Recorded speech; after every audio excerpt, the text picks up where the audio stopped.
इसी विषय पर चर्चा करने के लिए हमारे साथ दो खास मेहमान बीजेपी नेता सुनीता विद्यार्थी और कांग्रेस नेता मथुरा दत्त जोशी हमारे साथ जुड़ गए हैं। बहुत स्वागत है सुनीता जी और मथुरा दत्त जी आप दोनों का। सबसे पहले आपसे शुरुआत करते हैं सुनीता जी, आखिर क्या है जब लगातार आपके जो जुड़े हुए ये हक हकूकदारी है, पंडे हैं, तीर्थ पुरोहित समाज है, जब यही इस योजना को स्वीकार नहीं कर पा रहा तो क्यों आप जिद पर अड़े हैं?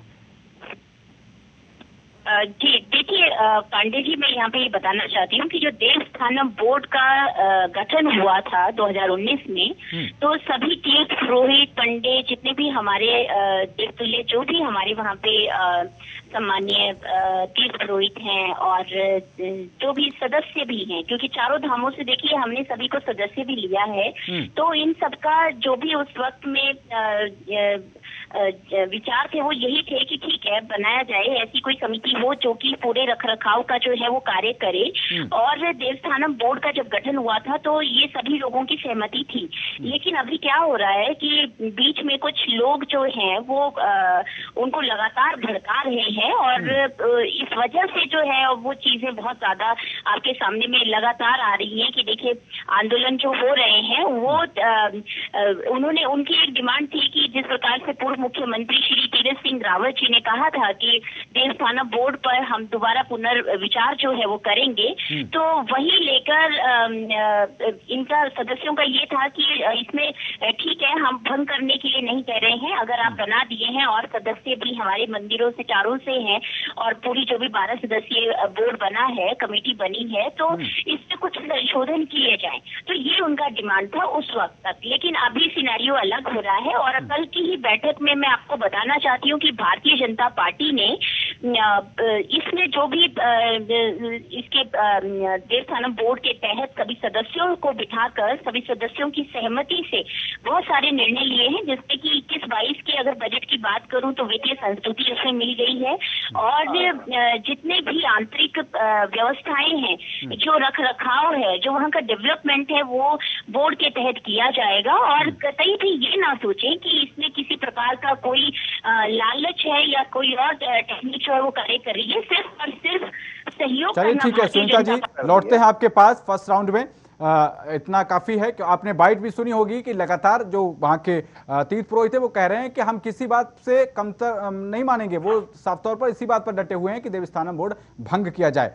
बहरहाल मथुरा दत्त जी, उन्होंने अप्रत्यक्ष रूप से कहा कि कुछ लोगों ने पंडे और पुजारियों को भड़का दिया है, वो उनके बहकावे में आकर इस तरीके की बात कह रहे हैं, इससे पहले तो वो राजी थे। मथुरा दत्त जी आपसे सवाल है, आवाज मिल पा रही है आपको?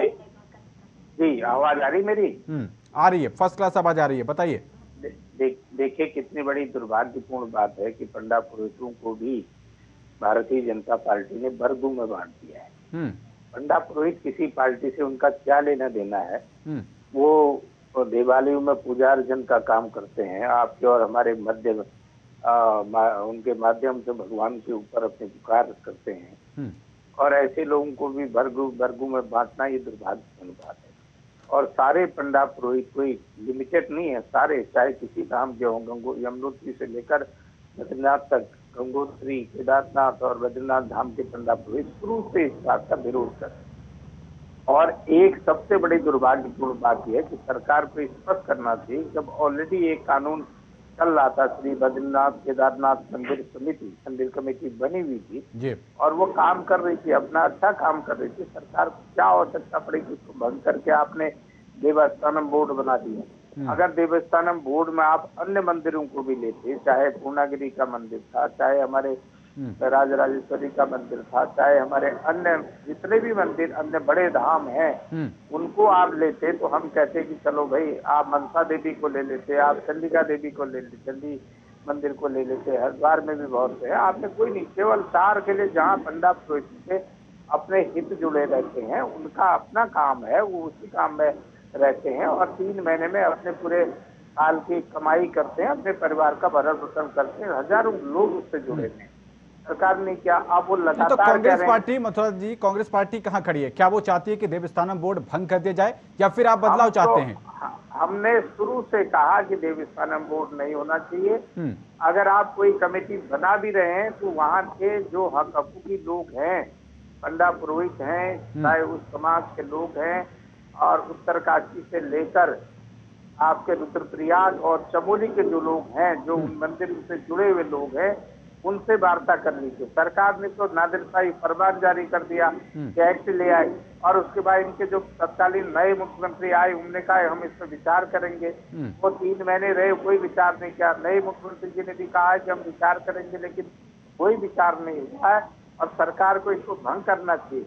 और हमारी मांग है, और मैं आपके लोकप्रिय चैनल के माध्यम से मंदिर से जुड़े हुए लोगों को, पंडा पुरोहितों को आश्वस्त करना चाहता हूं, कांग्रेस की सरकार 2022 में आ रही है, और निश्चित रूप से आ रही है, और भारतीय जनता पार्टी की विदाई होगी इस प्रदेश से, और कांग्रेस पार्टी सत्ता में आती ही सबसे पहला काम देवस्थानम बोर्ड को भंग करेगी। उसके बाद पंडा पुरोहितों से बात करके जो मंदिर कमेटी है हमारी, पहले श्री बद्रीनाथ केदारनाथ मंदिर कमेटी है, उसी में जो भी संशोधन करना होगा उसमें संशोधन करेंगे, और एक अच्छा सा जो वहाँ के लोगों की राय होगी, पंडा पुरोहितों की राय होगी, अन्य लोगों की राय भी, उनसे बात करके अलग से कोई कानून बनाने की बात होगी तो बनाया जाएगा। नहीं तो बद्रीनाथ जो मंदिर कमेटी है वो यथावत पूर्व की भांति काम करेगी। और सरकार को इसमें कहना चाहिए कि क्या सरकार का इरादा है, और क्यों बोर्ड बनाया, किन लोगों के हित उसमें सद रहे हैं, किनका इंटरेस्ट है बोर्ड बनाने में। क्योंकि जो लोग पूजा पाठ से जुड़े हुए लोग हैं, चाहे पंडा लोग हैं, पुरोहित लोग हैं, अन्य धार्मिक काम करने वाले लोग हैं, वो सारे के सारे इस बात का विरोध कर रहे हैं, लेकिन सरकार उनकी तरफ ध्यान नहीं दे रही है। सरकार को इसमें ध्यान देना चाहिए। ठीक है, सुनीता जी से जवाब लेते हैं। सुनीता जी, आपके कुछ जो पार्टी के फैसले हैं लगातार वो इस तरीके के सामने आ रहे हैं, आप जिनकी भलाई के लिए उन फैसलों को लागू करते हैं, वही समाज कहने लगता है कि नहीं, इससे तो हमारी भलाई नहीं होगी। उदाहरण के लिए आप ले लें, आपकी पार्टी की केंद्र सरकार ने कृषि कानून पेश किया, उस पर किसान कह रहे कि हमारे ये फायदे के लिए नहीं है, जबकि आप कह रहे हैं कि नहीं, हम तो जबरदस्ती फायदा करेंगे आपका। अब दूसरा आपने ये जो देवस्थानम बोर्ड का कर दिया, उसमें पंडा समाज ही कह रहा है कि हमारे फायदे के लिए नहीं है। तो किस तरीके के फैसले हैं? क्या पहले से उन लोगों से बात नहीं करते क्या? चाहती हूँ कि ये जितने भी ऐसे फैसले होते हैं वो सर्वसम्मति से लिए जाते हैं, लेकिन यहाँ पे दुर्भाग्य है उत्तराखंड का कि जब भी हम लोग कोई भी ऐसा निर्णय लेने जाते हैं तो विपक्ष जो है वो हमेशा वहाँ पे 3 और 5 कर देते हैं, क्योंकि इनको ये हमेशा दोहरा चरित्र लेकर चलते हैं। ये लोग पहले तो हामी भरते हैं, फिर बाद में उसी बात पे जब वो हो जाती है तो फिर उसमें से छींटाकशी करना शुरू कर देते हैं। ऐसा बिल्कुल नहीं है कि इनको बिठाकर कोई बात का समाधान नहीं मांगा गया है, इनके बीच में बातें रखी गई है विधानसभा सत्र में, और 2 बार इनके साथ बैठकें हुई, और जितने भी हमारा पंडा समाज है, तीर्थ पुरोहित है, सबके साथ में बैठ के लगातार हुई है।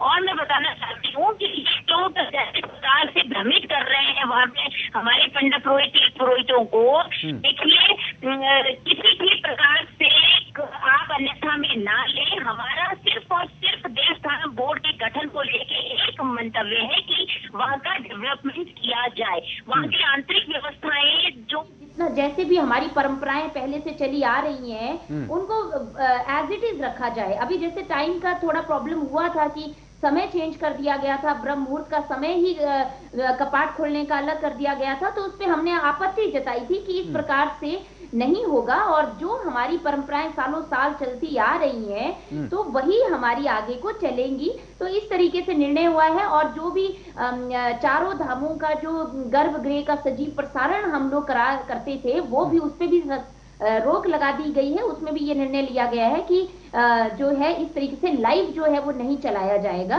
तो हम पूरे तरीके से देव के का वहां पे जितने भी जो भी समस्याएं हैं उनका समाधान कर रहे हैं, और सभी धामों से हमारे साथ सम्मानित सदस्य जुड़े हुए हैं, उनकी पूरी बात सुनी जाती है। लेकिन क्या है कि जैसे कि इन्होंने कहा कि कुछ कांग्रेस के लोग हैं जो बीच में वहां पे इस तरीके से लोगों को भड़का रहे हैं, तो हम ये कहना चाहते हैं, हमारा साफ और सीधा एक आप विपक्ष को कहना है कि देखिए हमारे लिए वहां पे वोट देने का अधिकार सबका अपना अपना होता है, चाहे कोई कांग्रेस को दे चाहे कोई भाजपा को दे, लेकिन वहां पे जो एक दो अमुक लोग हैं जो लगातार वहां भड़काने का काम कर रहे हैं, तो हम ये पूछना चाहते हैं कि ये वाली जो ये विपक्ष कांग्रेस पार्टी है, ये तो हमारे भगवानों के अस्तित्व को ही नहीं मानते हैं।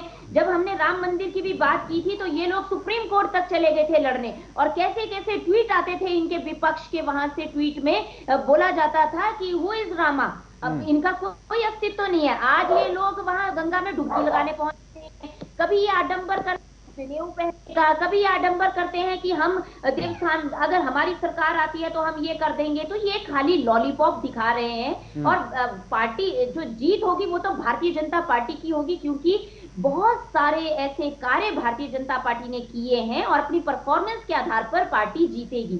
तो ये लोगों को खाली भ्रमित कर रहे हैं, बहका रहे हैं, और इनकी पार्टी कहीं से कोई व्यक्ति जब इनका कोरोना के संक्रमण के दौरान जब फील्ड में नहीं था, कहीं पे इन्होंने कोई कार्य नहीं किया, कभी इन्होंने विपक्ष का धर्म भी इन्होंने सही से नहीं निभाया। आपने देखा होगा कि जब जब सत्र लगे, जब जब महत्वपूर्ण निर्णय लेने थे तो ये बाहर सीढ़ियों पे बैठ जाते थे। तो इन्होंने हमेशा लोगों को भ्रमित किया है और ये भड़का रहे हैं वहां लोगों को। मेरा पूरी जनता से ये आग्रह है कि राज्य सरकार देवस्थानम बोर्ड के तहत वहां के लोगों का सहयोग कर रही है। हमारे जितने भी सम्मानित पंडा समाज है, तीर्थ पुरोहित हैं, जितने भी वहां के 4 धामों की व्यवस्था है, उस व्यवस्था को सही करने बोर्ड का गठन हुआ है, और ये अन्यथा में बिल्कुल ना ले। सुनीता जी, सवाल आप पर ये उठेगा, आप लगातार विपक्ष के ऊपर ठीकरा फोड़ रही हैं, ठीक बात है, आपके अपने सियासी मंसूबे हैं, उसको आप पूरा करिए, लेकिन जनता तो आपसे ये पूछेगी कि जब सब कुछ आपने अच्छा किया तो फिर 3 सीएम क्यों बदलने पड़ गए आपको? जब सब कुछ अच्छा किया था आपके इस देवस्थानम बोर्ड को, जो आपने जितनी भी गाइडलाइंस जारी की, जितने भी आपने नियम कानून बनाए, तो उस पर जब त्रिवेंद्र सिंह रावत ने उसको पेश कर दिया, तो फिर जो आपके तीरथ सिंह रावत आए उन्होंने पुनर्विचार की बात क्यों कही? देखिए, ऐसा है, बहुत सारे ऐसे निर्णय हुए हैं 4.5 साल में। माननीय पूर्व मुख्यमंत्री श्री त्रिवेंद्र जी ने भी बहुत अभूतपूर्व फैसले लिए, निर्णय लिए और कार्य किए। बहुत सारी योजनाओं का प्रारंभ उन्होंने उस वक्त किया। सुनीता जी, ये तो पहली बार देखा है कि बीजेपी जो है अच्छा काम करने का उसको इनाम जो है वो सीएम की कुर्सी से हटा कर देती है।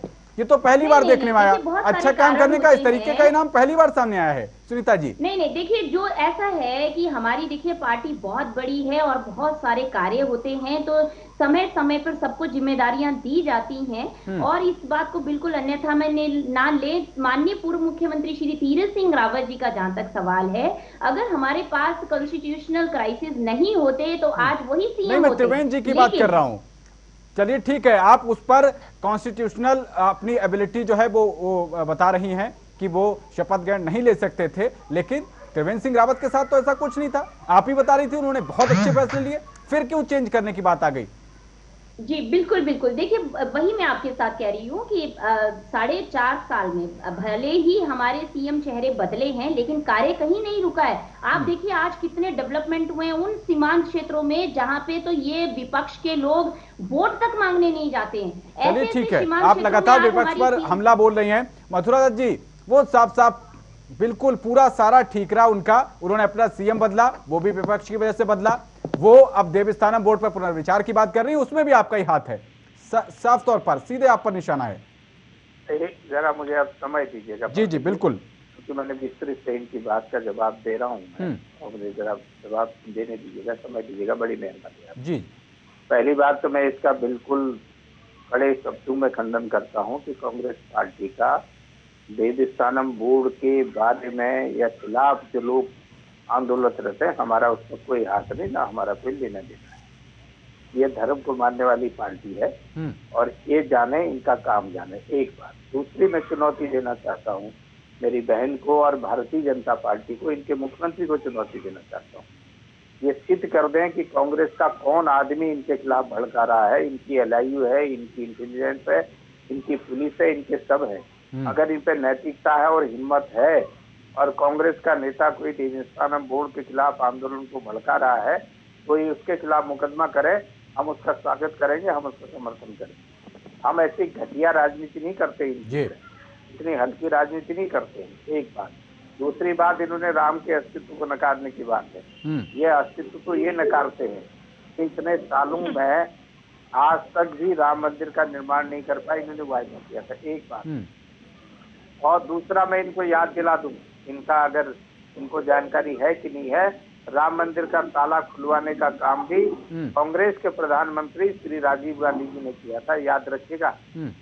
लेकिन ये बात तो है कि आपके नेता कपिल सिब्बल ने सुप्रीम कोर्ट में ये एफिडेविट दिया था कि अब इस मामले की सुनवाई जो कुछ वक्त के लिए टाल दी जाए, 2019 के बाद ही सुनवाई हो। तो आपने लटकाने भटकाने का काम तो किया, ये आरोप तो आप पर भी लगेंगे। मैं आ रहा हूँ, गलत आरोप है, मैं बता रहा हूँ आपको। देखिए कपिल सिब्बल वहाँ एक वकील के हैसियत से गए, इनकी पार्टी के वकील आज स्वर्गीय हो गए, अरुण जेटली का कभी नहीं लड़े क्या किसी मुकदमे को, अंतर्राष्ट्रीय मुकदमों अगर मैं कहूँ तो इतने मुकदमे इनके वकील नहीं लड़ते क्या जी? वो वकील की हैसियत से गए, वो कांग्रेस पार्टी के हैसियत से अभी नहीं गए ना, कांग्रेस पार्टी उसमें पार्टी थी जी। मुतहद जी, हमारी सरकार ने ही ताला खुलवाया और मंदिर बनाने के रास्ते में आगे बढ़े, हमारी सरकार की देन है। आज ये मंदिर की बात ही कर रहे हैं। ठीक है, तीसरी बात मैं इनको बता दूं, ये कतई नहीं एक मुख्यमंत्री बदला, 2 मुख्यमंत्री बदले, इन्हीं के मुख्यमंत्री ने घोषणा की कि हम देवस्थानम बोर्ड में संशोधन करेंगे, हम उस पर पुनर्विचार करेंगे। वहाँ कांग्रेस की सरकार तो है नहीं, मुख्यमंत्री भी इन्हीं का बना, कांग्रेस का मुख्यमंत्री तो है नहीं, इनके मुख्यमंत्री बने। जब आज ये करें तो क्यों नहीं संशोधन करते उसमें? हमारी तो मांग है कि उसको रद्द करें, उस कानून को, उसमें पंडा पुरोहितों के हक प्रभावित हो रहे हैं और उनसे बात करें। इन्होंने किसी से बात नहीं की, बिल बनाने से पहले या एक्ट बनाने से पहले विपक्ष को भी विश्वास में नहीं लिया गया और न जो लोग जिनके हकूक इस समिति से जुड़े हुए हैं उनको भी कॉन्फ्रेंस में लिया। अपनी मर्जी से काम करते, अपनी मर्जी से सब कुछ करते और इस सरकार की देख लीजिएगा, इसको एक ही वर्ग नहीं, अभी तो युवा इससे जवाब मांगेंगे, अभी तो इनसे बहुत से लोग जवाब मांगेंगे जब समय आएगा। ठीक है सुनीता जी, साफ तौर पर मथुरा दत्त जी का आरोप है आप पर कि आप विपक्ष को आपने विश्वास में लिया, ना ही आपने पंडा तीर्थ पुरोहितों को वहां पर विश्वास में लिया। आपने अपनी मनमर्जी की और एक बोर्ड आपने उनके ऊपर थोप दिया। अब आप ये कह रहे हैं कि कांग्रेस पार्टी ने इनको भड़का दिया। जी बिल्कुल बिल्कुल पांडे जी, देखिए हम लोग जो हमारा ये आरोप है ये बिल्कुल सही है और ये आधार के साथ में है। मैं यहाँ पे बताना चाहती हूँ ऐसा ना हो सुनीता जी कि 2022 में ये आप कहें कि कांग्रेस ने जनता को गुमराह करके सरकार बना ली, क्योंकि 57 सीटें दी थी आपको और आज यही लोग आपके विपक्ष में खड़े हैं, आज यही लोग वहां पर अनशन प्रदर्शन कर रहे हैं। देखिए पांडे जी, अभी देवस्थानम बोर्ड पे कम से कम चौथी डिबेट हो रही है और लगातार वहाँ के जो पंडा पुरोहित हुकूकदारी है उनके साथ में लगातार मथुरा जी आ रहा हूँ आपकी आवाज के साथ, शायद कुछ तकनीकी खामी है, मैं उसको ठीक करा रहा हूँ, उसके बाद मैं आ रहा हूँ मथुरा जी आपके पास।